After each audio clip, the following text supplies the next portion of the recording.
A three-member team headed by Professor Alfred Coppa of the University of Rome, Sapienza, recently concluded sampling of Amerindian skeletal remains sourced from the Bloody Point area on St. Kitts as part of a Caribbean-wide study being done to obtain information on the original inhabitants of the islands of the Eastern Caribbean.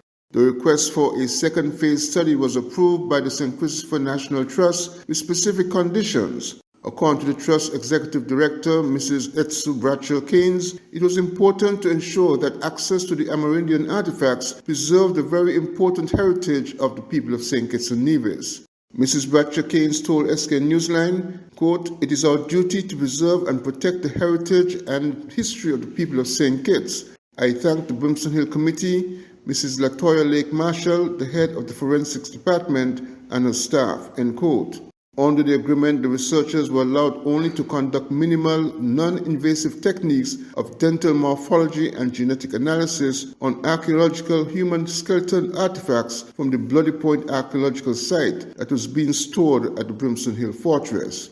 As a consequence, 2 police officers from the Forensic Department and 1 staff member from the Research and Documentation Center of the St. Christopher National Trust were present to observe work on the artifacts and to ensure the security of the skeleton remains for proper preservation. Professor Alfred Coppa spoke with SK Newsline on the work that was being conducted and its relevance.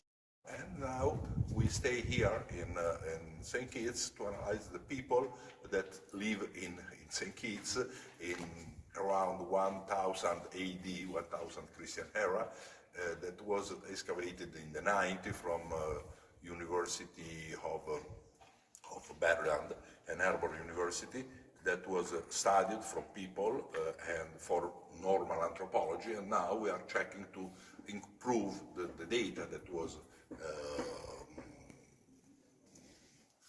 made before using DNA and dental morphology, and we hope that this helps us to understand better what happened in the little island of the Lesser Antilles that is not so clear respect to the information that we have in the bigger Antille population from Puerto Rico, Cuba, and the Dominican Republic, and Hispaniola, because we have data from Haiti, not only from the Dominican Republic, that we have an enormous amount of material is more clear. But starting time for time, we hope to reconstruct all this type of movement.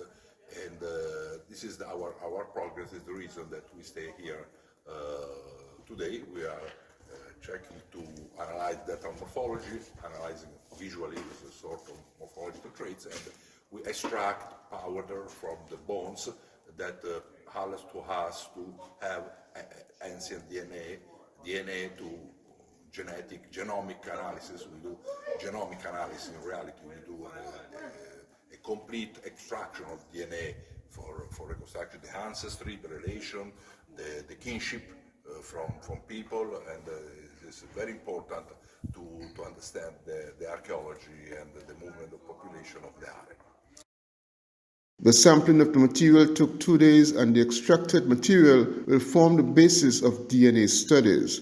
Glenn Bart reporting for SK Newsline.